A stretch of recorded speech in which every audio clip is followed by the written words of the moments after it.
Yo, what's going on? Black quarterback series for the weekend. Y'all should already know what I'm talking about. We got Dak Prescott on the docket today. He's the star of the show today. So I'm gonna name this video "The Curious Case of Dak Prescott." Let's get into it. You're fighting against the black quarterback situation, and then you've got people telling you, your friends, saying that you can't make it. It just shows that some of the stigmas that have been against us for so many years are showing that they were just stigmas. You're like, a black quarterback can never make it in college or professional. Everything is opening up now. It's not just that black quarterbacks are guys. What you have now is franchise elite passers. Assuming I'm rooting for everybody that's black. Assuming I'm rooting for everybody that's black. Look. Assuming I'm rooting for everybody that's black. Spent thousands of racks on handmade new rags. Assuming I'm rooting for everybody that's black. That's everybody from sports to college class to rap and back. Yo, if y'all don't know me, my name is Keith. I do Black Quarterback series, Keith's quotes, and a whole lot of other variety things on here. Just trying to find my niche, but Black Quarterback is definitely my niche. Like and subscribe. I'm gonna leave an end card with all my other ones for this year, and I also did it last year. So if you kind of want to go see what my thoughts was on Mahomes winning Super Bowl MVP, Lamar winning MVP, or anything like that from last year, just go look at my other ones. So let's get into it. So as y'all can see, I'm put up on the screen, Dak Prescott has signed the franchise tender, and it's going to be a part of the Dallas Cowboys this year. And he's going to be a part of the Dallas Cowboys this year. He signed it. It's 31.7 million. Nice chunk of change, and he will be doing the Kirk Cousins, where they get franchised every year. Dak has a chance to make like 62, 63 million in the next 2 years just from being franchised, right? He then can cash in on another long-term deal after those 2 years. And at that point, he would only be like 28, I think.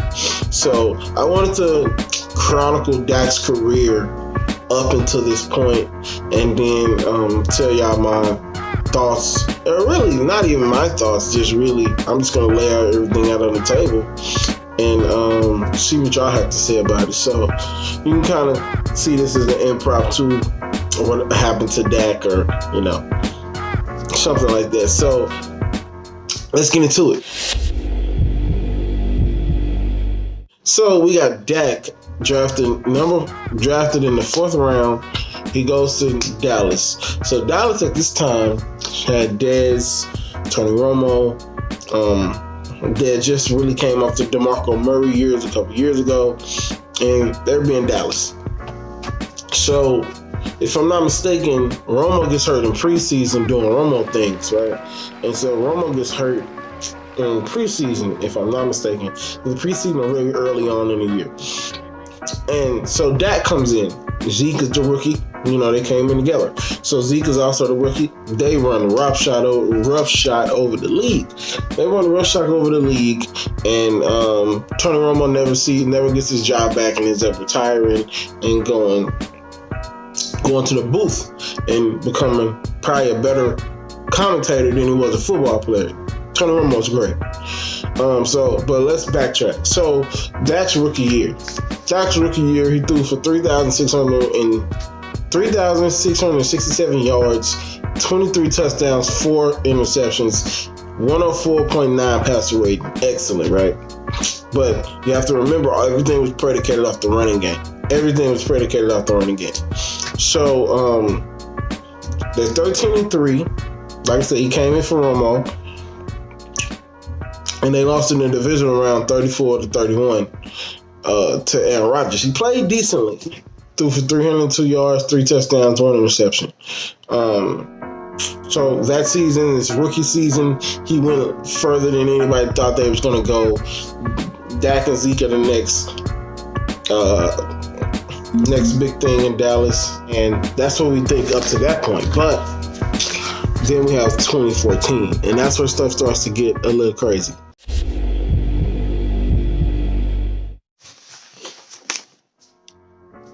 So we get to year 2. So year 2 is where it pretty much all falls apart for them. Didn't make the playoffs, 9-7. Zeke was going through all the legal troubles. I'm not going to get into all that right here. He was going through all his legal troubles, so he ended up being suspended for 6 games. And that really threw the whole monkey wrench into the thing to where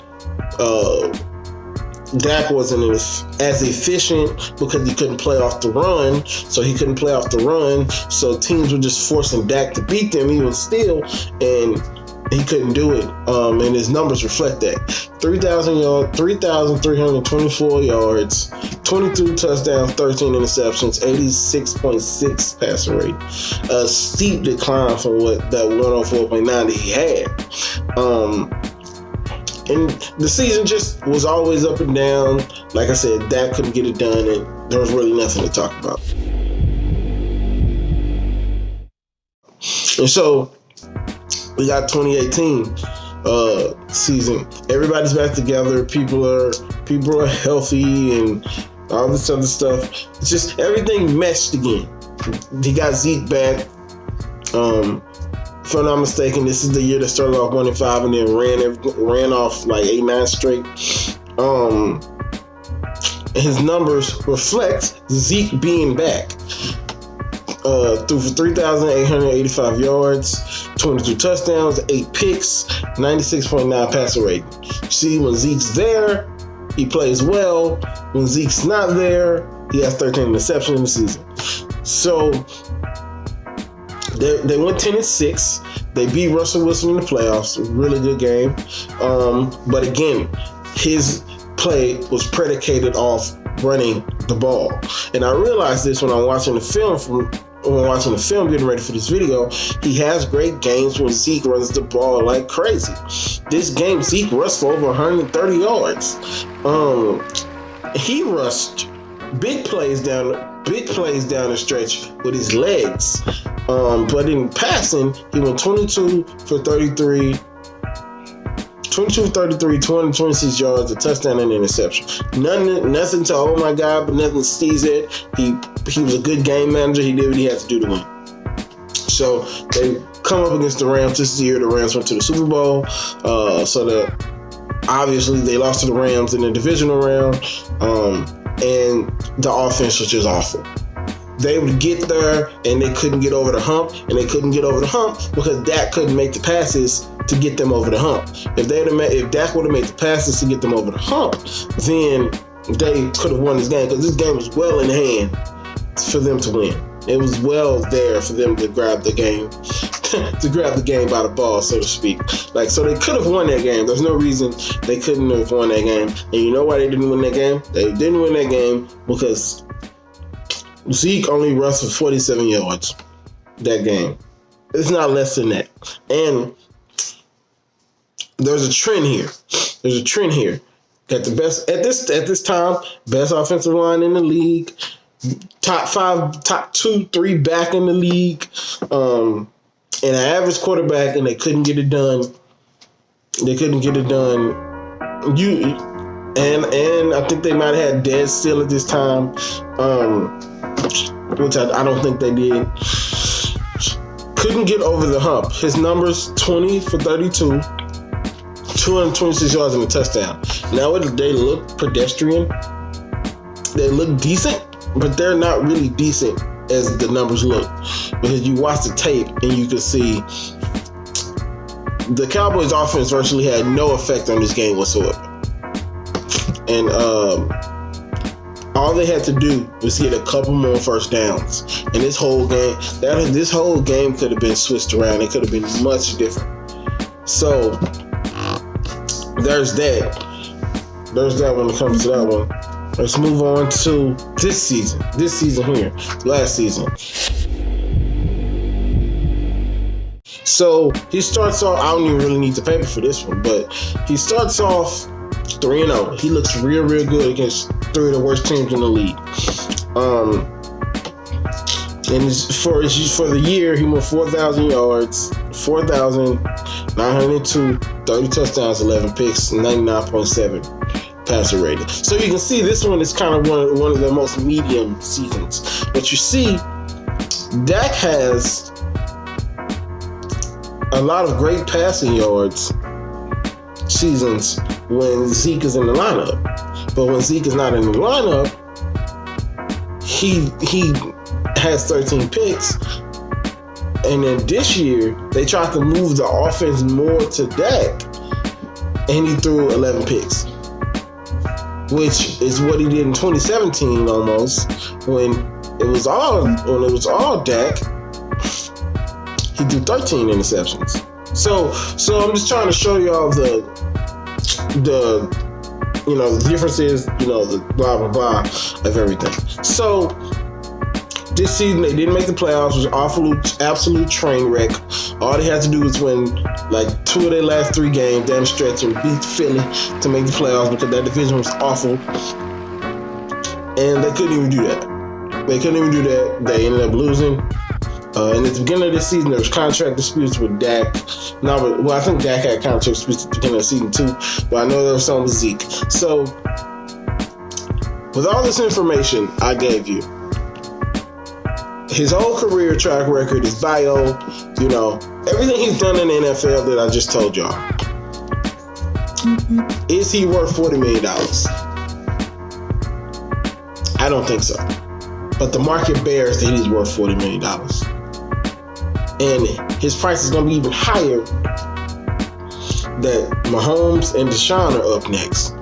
And these boys are worth $40 million. I wish Deshaun wouldn't take so many risks, but these boys are. You can make a strong case that Patrick Mahomes is worth $45 million. You can make a strong case for that.